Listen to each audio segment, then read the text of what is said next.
Golden కథలు.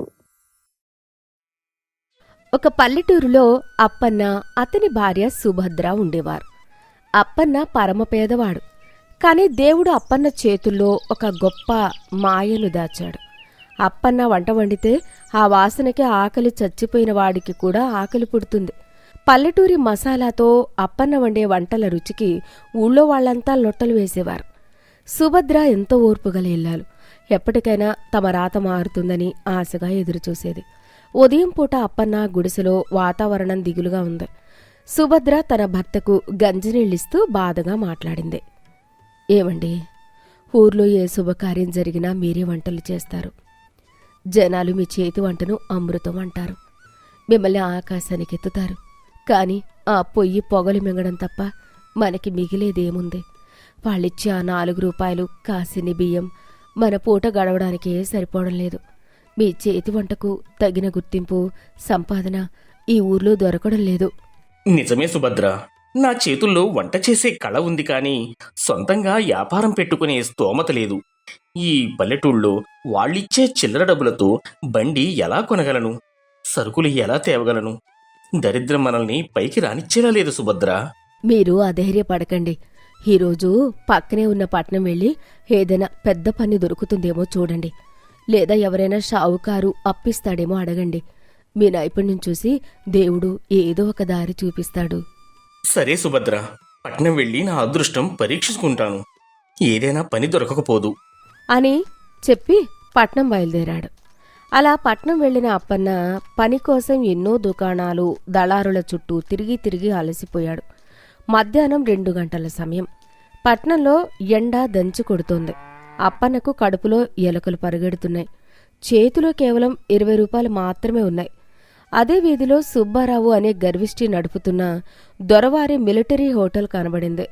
ఆ hotel చూడ్డానికి పెద్దగా ఉన్నా సుబ్బారావు మాట తీరు కరుకుగా ఉంటుంది.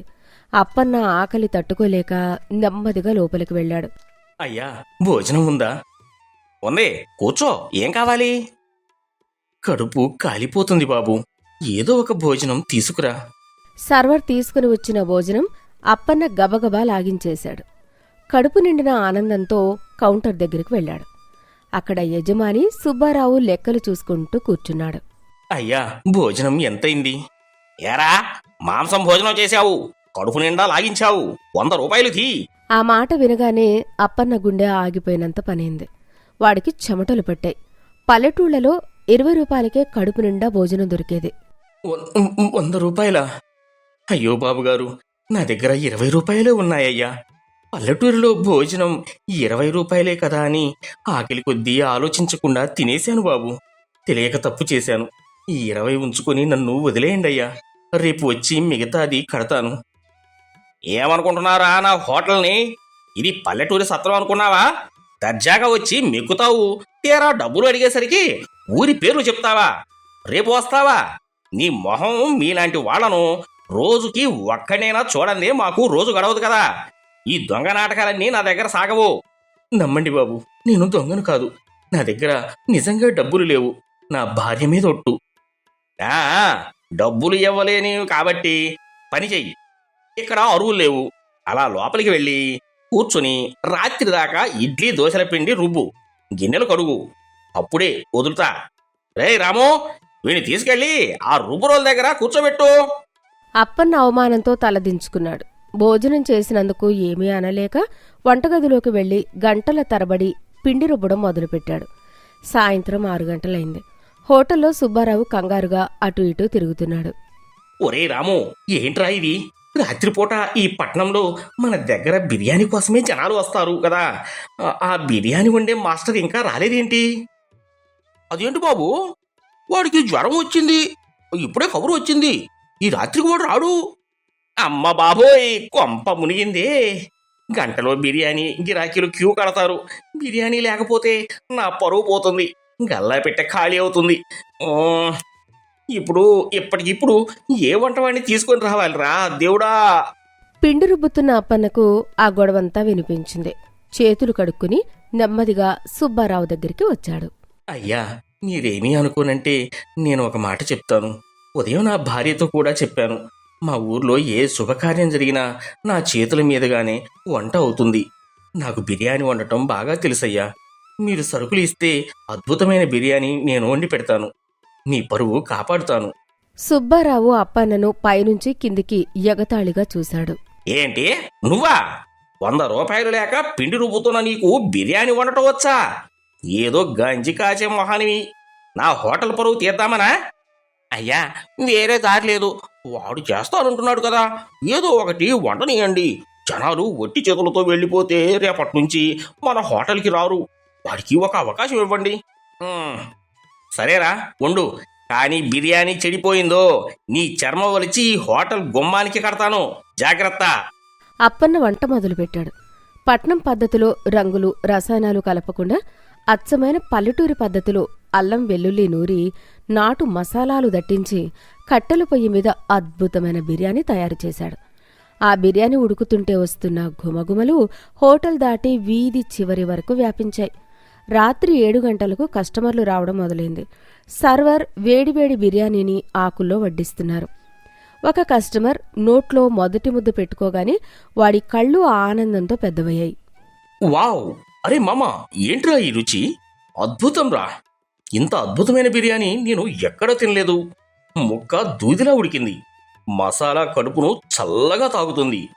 అవునరా? సుబ్బారావు గారు, ఈరోజు ఏమైనా కొత్త మాస్టర్ని పెట్టారా ఏంటి? ఈ వాసనకే ఇంకో ప్లేట్ లాగించేయొచ్చు.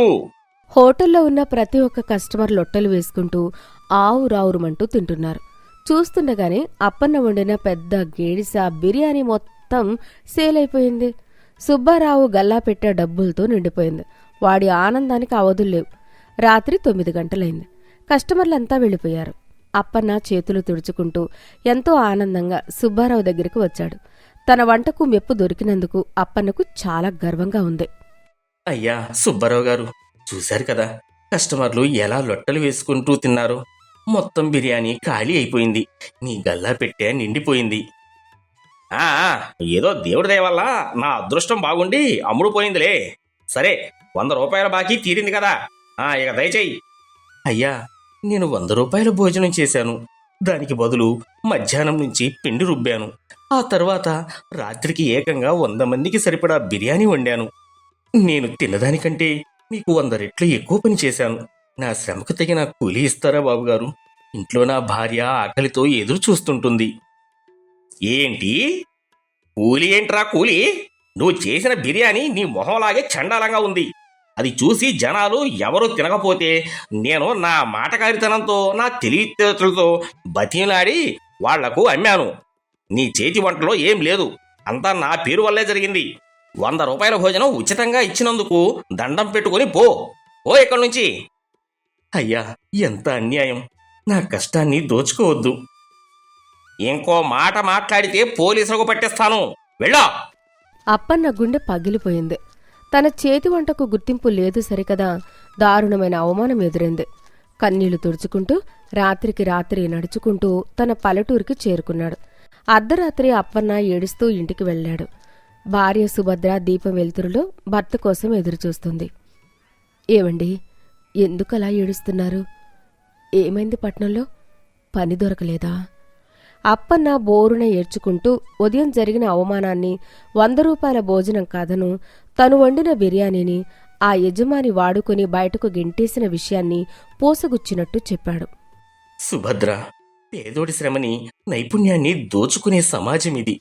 నా చేతిలో వంట చేసే సత్తా ఉంది, కాని జేబులో ఒక గిన్నె కొనే స్తోమత లేదు.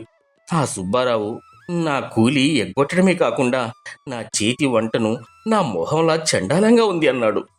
నాకెందుకు బతకాలని లేదు సుభద్ర. ఆమె ముఖంలో బాధ కంటే ఒక రకమైన ఆవేశం, స్థైర్యం కనిపించాయి.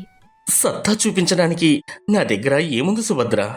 సుభద్ర వెంట వెళ్లి వంటగది మూలన ఉన్న ఒక పాత మట్టి కుండను పగలగొట్టింది. అందులో నుంచి చిల్లర నాణేలు, 10 రూపాయల నోట్లు కింద పడ్డాయి. ఇదిగోండి, నాకు పెళ్ళైనప్పటినుంచి నా కూలి డబ్బుల్లో కొంచెం కొంచెం దాచుకున్న డబ్బిది. ఒక 500 రూపాయలుంటాయి. దీన్నే పెట్టుబడిగా వాడండి. ఒక చిన్న బండి అద్దెకు తీసుకురండి. ఆ సుబ్బారావు ఏ హోటల్లో అయితే మిమ్మల్ని అవమానించాడో సరిగ్గా అదే హోటల్కి ఎదురుగా అదే వీధిలో మన బిర్యానీ వ్యాపారం పెడదాం. మీ రుచి ఏంటో ఆ పట్నం జనాలకే వదిలేద్దాం. ఏమంటారు? భార్య ఇచ్చిన ధైర్యానికి అప్పన్న కళ్ళు కన్నీళ్లతో మెరిశాయి. అవమానాన్ని మింగుకుని ఆత్మవిశ్వాసంతో రగిలిపోయాడు. నిజం చెప్పావు సుభద్ర. నా చేతి వంట వృధా పోదు. రేపు మనం పట్నం వెళ్తున్నాం. మరుసటి రోజు సాయంత్రం పట్నంలో సుబ్బారావు నడుపుతున్న మిలిటరీ హోటల్ కస్టమర్లతో రద్దీగా ఉంది. సరిగ్గా ఆ హోటల్కి ఎదురుగా రోడ్డు అవతల అప్పన్న ఒక చిన్న చెక్కబండి తెచ్చుకున్నాడు. దానిమీద ఒక పెద్ద డేగిసా, ఒక కట్టెల పొయ్యి పెట్టాడు. పైన పేదవాడి బిర్యానీ అని ఒక చిన్న బోర్డు తగిలించాడు.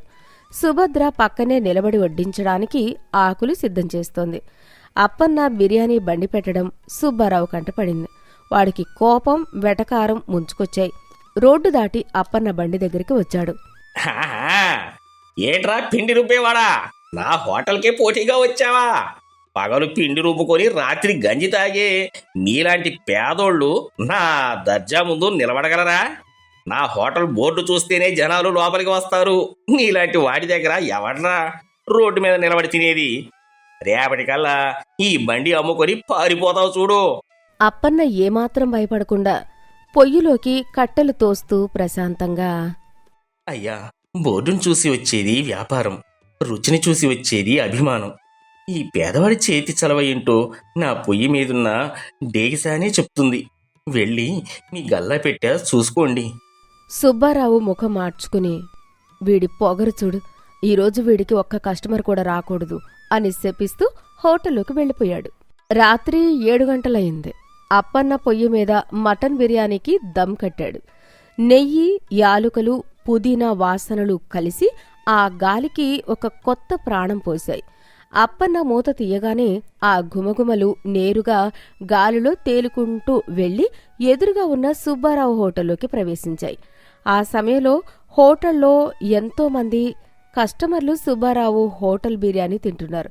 ఒక కస్టమర్ ముఖం చిట్లించాడు. ఛీ, ఏంటి సుబ్బారావు గారు ఈ బిర్యానీ? నిన్న తిన్నప్పుడు అమృతంలా ఉంది. ఈరోజు కేవలం రంగు కలిపిన అన్నంలా ఉంది. ముక్క రాయిలా ఉంది. మనుషుడు తినేదేనా ఇది? అదేంటి బాబు, మా వాడు బాగానే వండుతాడు కదా. అవునురా మామా, నీకు ఒక అద్భుతమైన వాసన వస్తుందా?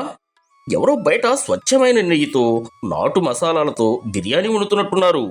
ఈ చెత్త హోటల్ ఫుడ్ కంటే ఆ వాసనకే కడుపు నిండిపోయేలా ఉంది. పద పద, బయటికి వెళ్దాం. కస్టమర్లందరూ సగం తిన్న ప్లేట్లు అక్కడే వదిలేసి చేతులు కడుక్కుని హోటల్ బయటకొచ్చారు. వాసన వస్తున్న వైపు చూస్తే రోడ్డు అవతల అప్పన్న బండి కనబడింది. వెంటనే వాళ్లంతా రోడ్డు దాటి అప్పన్న బండి దగ్గరికి వచ్చారు. అప్పన్న ముఖం చూడగాని నిన్న హోటల్లో వండిన మాస్టర్ ఇతనే అని కస్టమర్లు గుర్తుపట్టారు. అరెరే, నిన్న హోటల్లో వండింది మీరే కదన్నా? మీ వంట కోసమే ఇక్కడికి వచ్చాం.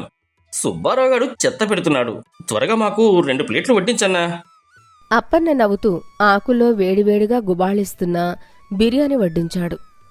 తినండి బాబు, పెద్ద హోటల్లా 100 రూపాయలు కాదు, పేదవాడి బండి మీద కేవలం 20 రూపాయలకే కడుపు నిండా పెడతాము. ఎన్నిసార్లైనా వేయించుకోండి. కస్టమర్లు ఆ బిర్యానీ తినగానే స్వర్గంలో తేలిపోయారు. అబ్బా, ఇది అసలైన బిర్యానీ అంటే. సుబ్బారావు గారి హోటల్లో 100 రూపాయలు పెట్టి మోసపోవడం కన్నా ఈ అప్పన్న బండి దగ్గర 20 రూపాయలకే స్వర్గం చూడొచ్చు.